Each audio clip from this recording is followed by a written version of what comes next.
Meu irmão, esse tiro aqui foi sinistro. Galera, tava nesse lugar aí, matando umas enxadas. Eu tinha acabado de matar um badejo, colocar na boia. E aí passou um remeiro embaixo.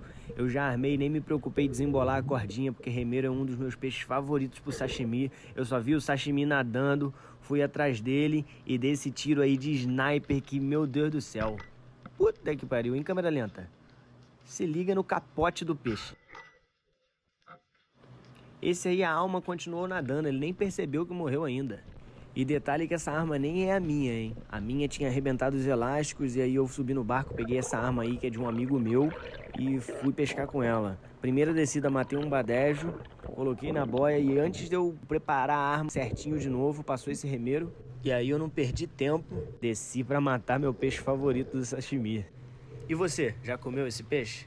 Comenta aí se você gosta de sashimi de peixe branco. E se você já conhecia essa espécie aí.